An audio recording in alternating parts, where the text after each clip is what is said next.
Hello, everyone. I'm Teacher Go. Today, we'll continue with marketing. What I'm going to talk about today is target market selection in marketing.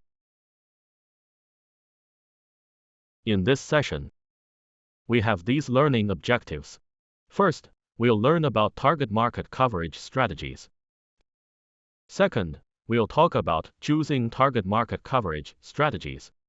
Third, the factors that influence the effectiveness of target market strategies. Let's start with the first one, target market coverage strategies. Inside this, we'll first discuss undifferentiated marketing. It refers to a company after market segmentation, ignoring the characteristics of each sub-market, focusing only on the commonalities among market segments. That is, disregarding characteristics, only caring about commonalities. Deciding to launch a single product and operate a single marketing mix to strive to meet as many customers' needs as possible. That is undifferentiated, ignoring the specifics, only focusing on commonalities. For example, in the fruit market, only segmenting, not caring whether there are fruits that pregnant women love, or fruits that children love, or fruits that the elderly love. Ignoring all these specifics, I just provide one standardized product. As for how much it can satisfy these segmented markets, that's not the primary goal. Just offering a standardized product, using a single marketing mix. For instance, I focus on low-cost marketing. I'm just affordable. I don't consider targeting those high-end for pregnant women, those with high vitamin C content, or high vitamin content. I don't consider any of that. I just offer cheap fruits anyone can buy. What are its advantages? The product varieties, specifications, styles are simple and unified. As I mentioned, I just launch one type of fruit, an apple, pentagon fruit, octagon fruit. I just push them out. As for color, appearance, etc., I don't care at all. Just push them to the market. Picked from the tree and pushed to the market. This uniformity facilitates standardized and mass production, helps in reducing production, inventory, transportation. All these costs can be reduced because we don't go into such detail. I also don't do specialized marketing strategies. One approach pushed globally. So, what are the disadvantages? It's that the product is singular. It has to be sold in the same way broadly, and to satisfy all buyers, which is impossible. That's what I mean. Selling a fruit undifferentiatedly might not appeal to pregnant women, or, for the elderly, the apple might be too hard, without any fruits specially for seniors, because we don't engage in such detailed segmentation. That's a drawback. Secondly, let's discuss differentiated marketing. This involves a company focusing on several sub-markets simultaneously and designing different products for them, making adjustments in channels, promotions, pricing, etc. to cater to these various sub-markets. As I've mentioned in previous chapters, in the educational market, offering educational content for toddlers, for K1-2, for the 1st to 9th grade compulsory education phase, and for high school students, launching specific educational content. This was practiced by Xuersi, Gaotu, and Tao Education Group through continuous market segmentation and launching different products. The advantage is being able to increase the repeat purchase rate and boost overall sales. By continuously segmenting the market and launching different products, the advantage is that it can increase the rate of repeat purchases. Ladies and gentlemen, you all remember the rampant growth of our country's education market. It's still fresh in our minds. Indeed, its advantages are undeniable. But what are the disadvantages? The production and marketing costs for companies have accordingly increased. This contrasts with undifferentiated marketing, as you are forced to launch different products for children, necessitating different offerings. This characteristic requires different product for the 9-year compulsory education, resulting in varied marketing strategies.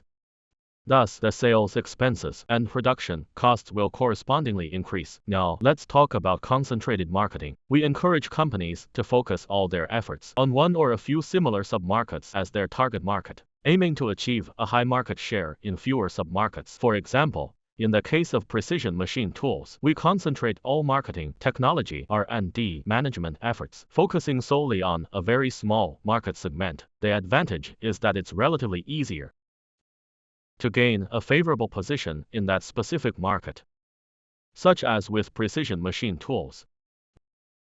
Once a dominant position is achieved, it's difficult for competitors to dislodge you. The advantage is clear. It's easier to dominate a specific market, such as precision machine tools. Once you've secured a leading position, it's hard for competitors to defeat you. If the sub-market is chosen wisely, the company can achieve a high return on investment. The downside is that if the market undergoes sudden changes, intensifies competition, or consumer preferences shift, because all your efforts are concentrated on one market, it becomes challenging to adapt quickly.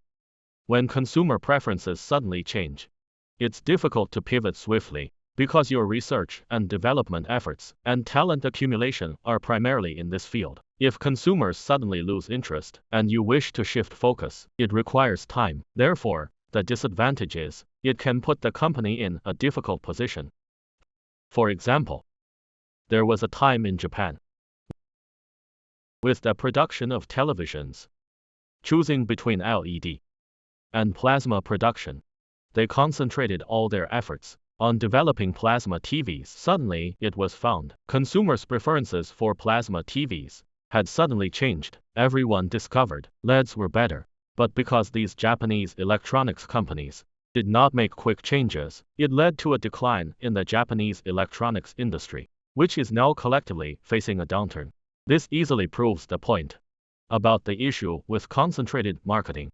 Our strategic choices in the market are numerous, with many factors to consider.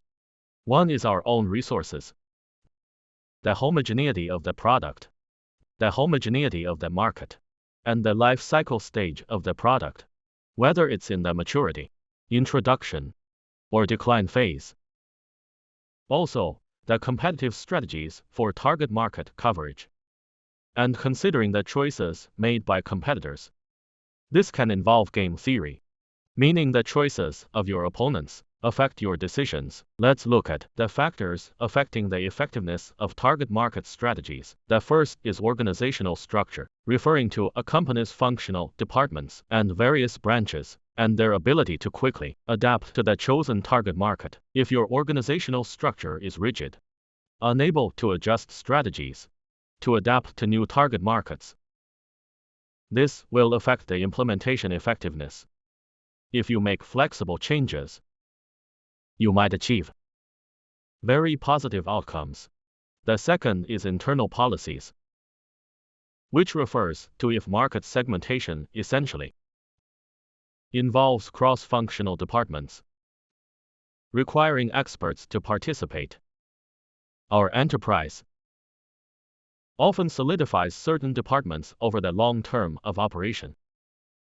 If you are currently identifying new target markets through market segmentation and find a gap right at the intersection of these departments, if you fail to make adjustments, you'll find yourself overlooking this target market, or unable to keep up, or we are unable to devise effective strategies, ultimately causing this target market to fail to become a profit point. Another aspect is corporate culture. What kind of culture does the company have? It could be a strict culture, or a more relaxed one. If the unconventional market you are facing requires a more flexible approach, and your company is rather rigid, this culture may find it hard to adapt.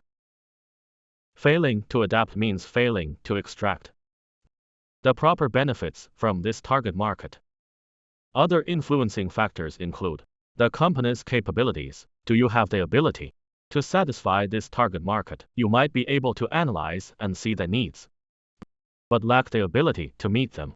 This could also affect the implementation results. And then, there's the decision-making process, whether it's lengthy or brief, fast or slow, swift or sluggish, effective or ineffective, and the information systems, as well as the operating systems and such. Today, students, I'll give you a summary. We mainly discussed a few things. First, the strategies for covering target markets. Second, we talked about target markets and some choices in coverage strategies. Third, we discussed some factors influencing target strategies. Alright, students, that's all for today's lecture. Thank you, everyone.